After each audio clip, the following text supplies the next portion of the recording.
comme toujours. Donc on continue toujours sur les exercices de dynamique et chapitre travail-énergie. C'est un exercice d'examen. Alors, une masse ponctuelle M suit une trajectoire A, B, C, D. Donc, je vais appeler ce point O. Le point D est ici. Part du point A sans vitesse initiale et sans frottement sur la partie AB. On n'a pas de frottement dans la partie AB. Qui est un quart de cercle du centre O. C'est un quart de cercle, du centre O, de rayon R. Et atteint au point C, le point C, un ressort fixé au point D, de longueur au repos L0 et de constante de raideur K. La constante de raideur du ressort, c'est K. Première question, quelle est sa vitesse en un point M de AB? Un point M quelconque ici, par exemple. Déterminer la vitesse de ce corps lorsqu'il arrive au point M. On déduire sa vitesse au point B. Donc, on nous demande de déterminer sa vitesse au point B. Utiliser coordonnées polaires, ce n'est pas la peine. Je vais utiliser directement donc, la dynamique sans passer par les coordonnées polaires. Ou bien travail-énergie. Alors, donc, voilà, je commence par le quart de cercle. Nous avons un quart de cercle de rayon R. Voilà. Ici, c'est le point A. Ici, le point B. On n'a pas de frottement dans cette partie-là. Ici, quelque part, on a un point M. Donc, voilà, le corps arrive au point M ici. Tel que cet angle-là, c'est l'angle θ. Alors, on nous demande premièrement déterminer la vitesse du point M. Premièrement, déterminer la vitesse du point M. À quoi est égale la vitesse au point M? Alors, je vais commencer tout simplement dans la partie AB. Donc, on n'a pas de frottement. Donc, pas de frottement dans la partie AB. Donc, on peut écrire le théorème de l'énergie totale. On peut écrire que delta ET, qui est égal au travail de la force de frottement, est égal à 0. On n'a pas de force de frottement dans cette partie-là. Le travail est égal à 0, c'est-à-dire la variation du travail est égale à 0. La variation du travail entre le point A et M, c'est-à-dire, voilà, entre le point A et le point M, c'est l'énergie totale au point M moins énergie totale au point A est égale à 0. C'est-à-dire, les deux énergies sont égales. L'énergie totale au point M est égale à l'énergie totale au point A. On peut le résoudre en utilisant la dynamique. À l'instant, je fais la méthode travail-énergie. Alors, énergie totale, c'est quoi? C'est l'énergie mécanique. Énergie mécanique, c'est-à-dire énergie cinétique au point M plus énergie potentielle au point M est égale à l'énergie cinétique au point A plus énergie potentielle au point A. Et on n'a qu'à remplacer. Énergie cinétique au point M, c'est 1/2 de M, la masse du corps, multipliée par Vm au carré. C'est ce qu'on est en train de chercher. On cherche à quoi est égal Vm. Plus l'énergie potentielle au point M, c'est mghm. On va chercher quoi est égal l'énergie cinétique au point A, 1/2 de M Va au carré. Donc, on nous dit le point A, donc sans vitesse initiale, c'est-à-dire Va est égal à 0. Plus l'énergie potentielle au point A, l'énergie potentielle au point A, si on prend l'axe des énergies potentielles, c'est la position la plus basse, c'est-à-dire ça. Ici, les énergies potentielles seront nulles. Lorsqu'on sera ici, donc ce sera l'énergie potentielle mghm. Lorsqu'on sera au point A, l'énergie potentielle sera mgh, avec ce h-là, sera bien entendu R. Donc, ici, on aura l'énergie potentielle au point A, c'est mgr. La hauteur irtifa'at à nokta A, c'est R. Ce qui reste maintenant à écrire quoi est égal à hm. Alors, hm, c'est égal à quoi? C'est égal à R moins cette distance-là, de là jusque là. Cette distance-là. Cette distance de là jusque là, ce n'est autre que R par sinus θ. Voilà. On a R, on a θ, si on écrit sinus θ, c'est égal à ce x sur r, c'est-à-dire x sera égal à r par sinus θ. Donc, de là jusque-là, c'est r sinus θ. Donc, hm sera égal à quoi? On va déduire à la fin que hm, la hauteur du point M, c'est la distance de là jusque-là, c'est-à-dire r, voilà, moins cette distance-là qui est en bleu, moins r sinus θ. Donc, voilà, hm, je vais remplacer hm par r moins r sinus θ. Donc, on aura 1 demi de m par la vitesse au point m au carré, plus mg h, c'est-à-dire facteur de r moins r sinus θ, est égal à mgr. C'est-à-dire 1 demi de m par vm au carré, plus mgr, moins mgr sinus θ, est égal à mgr. Donc, on simplifie mgr de là jusqu'à là. Lorsqu'on transpose, on aura mgr, mais mgr, ça s'en va. On aura ce qu'il nous reste, 1 demi de mvm au carré. Je transpose là de l'autre côté, donc ce sera plus mgr par sinus θ. On simplifie par m à droite et à gauche, et d'où la vitesse au point M sera égale à 2 gr sinus θ sous la racine, ou bien ça c'est au carré, c'est-à-dire Vm sera racine de 2 fois gr par sinus θ. Voilà quoi est égal la vitesse au point M. La vitesse au point M ici. Voilà celui-là. Ensuite, on nous demande juste après cela, on déduire la vitesse au point B. On déduire la vitesse au point B. Donc, le point B est situé à θ égale à combien? Pour arriver au point B, donc on part de là, θ augmente, sera égal à 90 degrés, c'est-à-dire pi sur 2. Donc, θ est égal à pi sur 2. Donc, la vitesse au point B sera racine de 2 fois gr par sinus pi sur 2. Puis sinus pi sur 2, c'est égal à 1. C'est-à-dire, sera égal à racine 2 fois gr. Voilà la vitesse au point B. Voilà, elle est pour la première question. On passe à la deuxième question.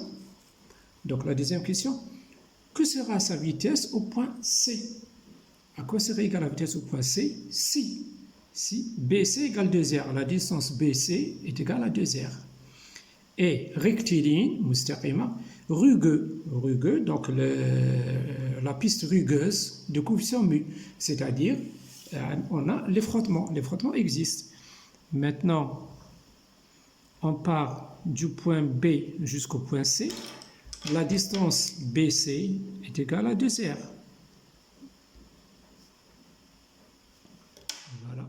Donc le corps se déplace, il arrive au point B avec la vitesse 2 fois GR, il va se déplacer jusqu'au point C. On nous demande de calculer la vitesse au point C. Donc je peux écrire VB, ici elle est égale à 2 fois GR, V indicé, elle est inconnue. On nous demande de déterminer cette vitesse-là. Alors ici, on peut appliquer deux méthodes. On peut appliquer la méthode de la dynamique, comme on peut appliquer la méthode du travail et énergie. Je commence par la méthode dynamique. Donc, première méthode, on utilise la dynamique pour déterminer la vitesse au point C. Et bien sûr, à l'examen, vous avez le choix.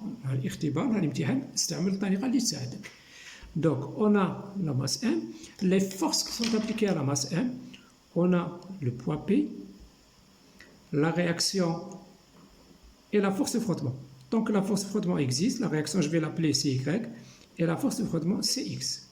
On peut remplacer CY et CX par C.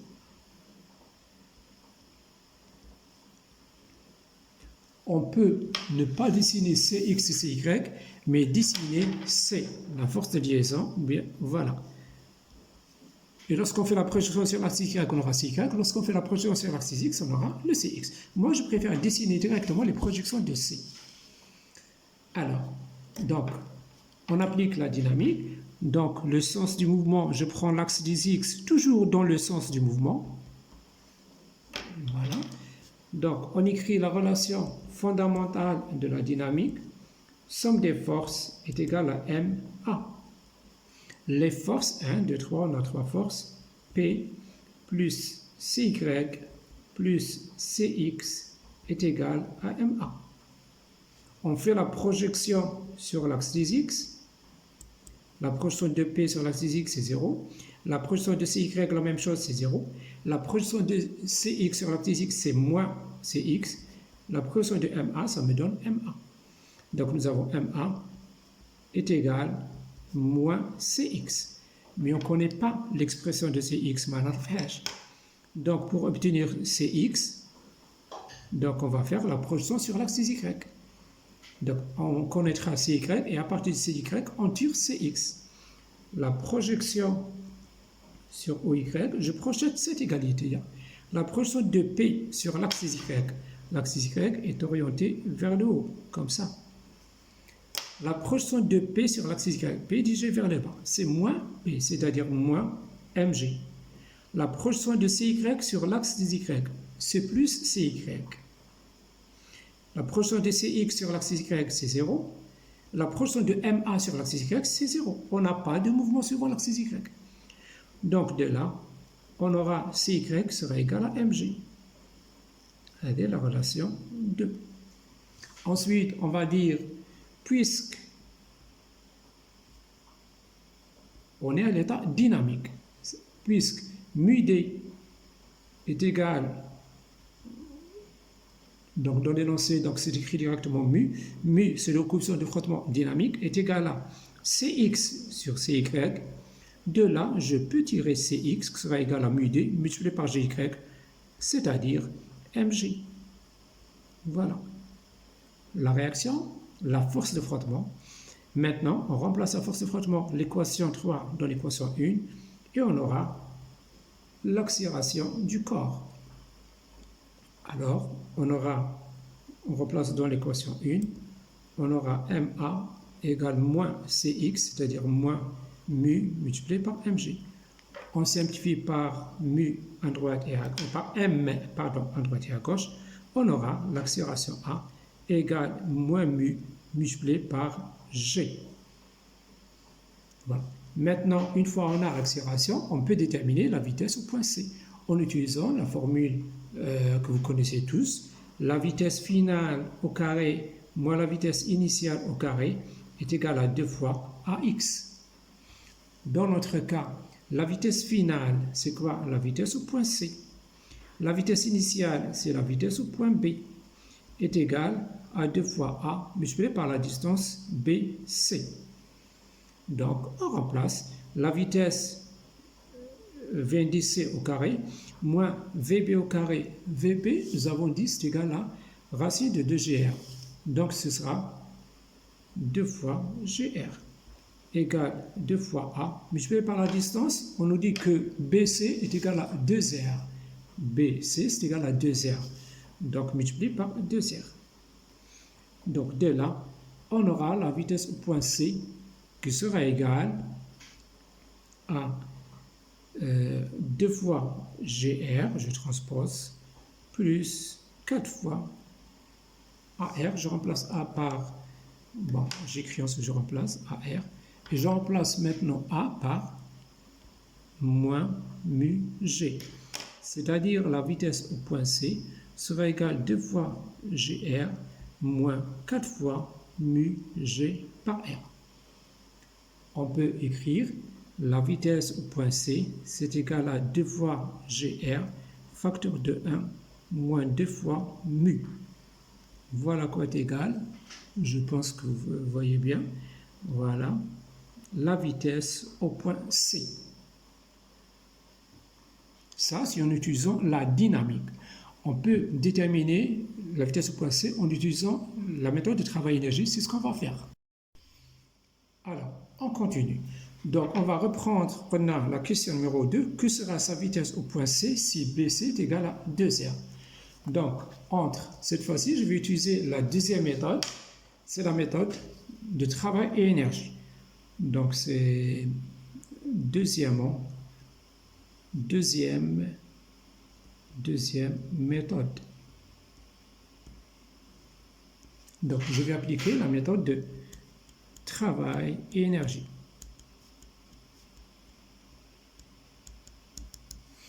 Alors ici, on va utiliser donc l'énergie, donc le théorème de l'énergie mécanique. Théorème de l'énergie mécanique, c'est-à-dire énergie totale. Donc, qu'est-ce qu'il dit ce théorème-là? Donc, la variation de l'énergie totale, l'énergie mécanique, est égale au travail de la force de frottement. La variation entre deux points. Entre le point, tout à l'heure, on avait le point B et le point C. La distance entre ces deux points-là, c'était 2R. Donc, la variation entre le point B et le point C est égale au travail de Cx, de la force de frottement. C'est-à-dire l'énergie totale au point C moins l'énergie totale au point B est égale au travail de la force de frottement. Voilà ce qu'on va faire. Donc la première chose à calculer ici, c'est quoi? C'est calculer le travail de la force de frottement. Alors, le travail de la force de frottement, ça dépend de ce que vous avez fait avec vos enseignants. On peut écrire directement le travail de la force de frottement, c'est égal à moins le module de la force de frottement multiplié par la distance parcourue directement. C'est-à-dire, moins pourquoi? Parce que c'est une force de frottement, son travail est toujours négatif, DMSL. La force de frottement, nous l'avons vu tout à l'heure, c'était égal à combien? Voilà, c'est mu multiplié par mg.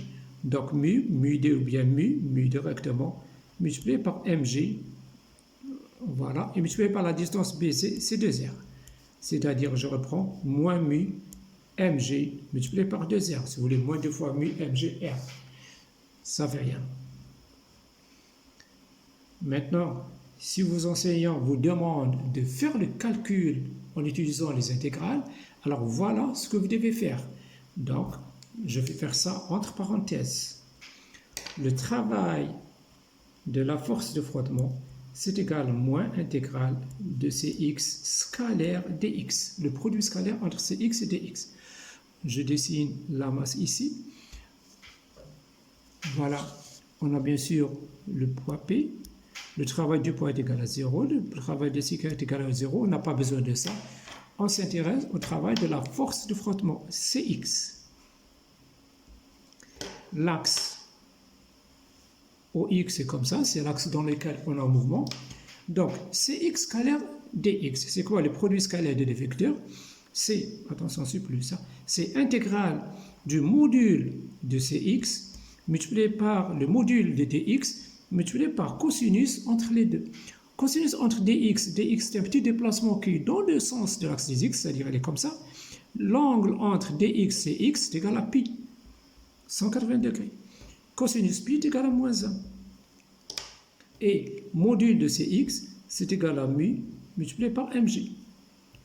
Donc, ce sera égal, moins, je fais sortir le signe moins, mu c'est constante, m c'est constante, g c'est constante, intégrale de dx. Entre quoi et quoi? Entre le point B et le point C. C'est-à-dire, on va intégrer entre xb et xc. C'est-à-dire, on aura moins mu mg, intégrale de dx, ça me donne x, voilà, entre xb et xc. Lorsqu'on remplace, on aura moins mu multiplié par mg, facteur de x indice c, moins x indice b. Et ça dépend le point O où est-ce qu'il est. On a ces distances x, c moins xb, ça nous donne bc. Donc c'est clair, ça nous donne bc qui est égal à 2 fois r. Et on retombe sur la même expression, moins 2 fois mu mg par R. Voilà le travail de la force de frottement. Ça, en faisant le chemin le plus court, directement, en passant par les intégrales. Alors, maintenant, on a le travail de Cx. On va reprendre ce théorème-là et on va remplacer. Donc, l'énergie cinétique au point C, l'énergie totale au point C, c'est l'énergie cinétique au point C plus l'énergie potentielle au point C. Moins l'énergie totale au point B, c'est l'énergie cinétique au point B, moins l'énergie plus l'énergie potentielle au point B. C'est égal au travail de Cx. L'énergie cinétique au point C, 1 demi de m v indice C au carré. La vitesse au point C, c'est ce qu'on cherche. Plus énergie potentielle au point C. Puisque nous avons un plan horizontal, donc l'énergie potentielle au point B au point C, elle est égale à 0. Donc c'est 0. Moins, donc plus 0, moins énergie cinétique au point B, 1 demi de m VB au carré. VB au carré, nous avons trouvé tout à l'heure, VB c'était égal à racine de 2GR. Donc VB au carré, c'est 2GR est égal au travail de la force de frottement, c'est-à-dire ce résultat-là, moins 2 fois mu mgr. Alors, premièrement, on voit bien qu'on peut simplifier avec la masse m partout. Et on va transposer ça de l'autre côté. Donc on aura V indice au carré sur 2 est égal moins 2 fois mu gr, voilà, plus, on simplifie 2 par 2, plus gr. On multiplie, on transpose le 2, donc on multiplie tout ça par 2, donc on aura V indice au carré sera égal 2 fois gr moins 4 fois mu gr. C'est-à-dire la vitesse v au point C est égale racine 2 fois gr facteur de 1 moins 2 fois mu. Voilà, on vient de calculer la vitesse au point C en utilisant la méthode de travail et énergie. Tout à l'heure, on avait déterminé la vitesse au point C en utilisant la dynamique. Voilà, c'est pour la deuxième question. On continue avec la troisième question. Troisièmement, on a quelle est la déformation maximale, déformation du ressort, c'est-à-dire la compression du ressort. De combien se comprime du ressort? Quelle est la déformation maximale, contraction bien X max du ressort? Bien sûr, on suppose qu'il n'y a pas de frottement, donc pas de frottement entre ces deux. La même chose, on peut utiliser la méthode dynamique ou bien la méthode travail-énergie. Je vais faire en utilisant la méthode travail-énergie et vous essayez d'appliquer la méthode dynamique et vous allez voir qu'on trouve exactement le même résultat. Alors voilà, la masse arrive ici au point C, voilà, point C. Elle va comprimer le ressort, donc le ressort sera comprimé comme ça. On nous demande de déterminer cette distance-là. À quoi est égal ce x-là? Je vais appeler par exemple ce point-là, je vais appeler un point O. Ici, c'est le point C. Donc, on va utiliser, puisqu'on va utiliser la méthode travail-énergie entre le point C et le point O. Donc, on suppose qu'il n'y a pas de frottement. Donc, pas de frottement dans cette zone-là. Alors, pas de frottement entre C et O. Alors, la variation de l'énergie totale est égale à combien? Est égale à 0. Tout à l'heure, nous avons dit le théorème de l'énergie totale ou bien de l'énergie mécanique. La variation de l'énergie totale, c'est égal au travail de la force de frottement. Mais ici, on n'a pas de force de frottement. Donc, c'est égal à 0. Alors, la variation de l'énergie totale, c'est-à-dire l'énergie totale au point O moins l'énergie totale au point C est égale à 0. C'est-à-dire l'énergie totale au point O est égale à l'énergie totale au point C. L'énergie totale, c'est quoi? C'est l'énergie cinétique plus l'énergie potentielle.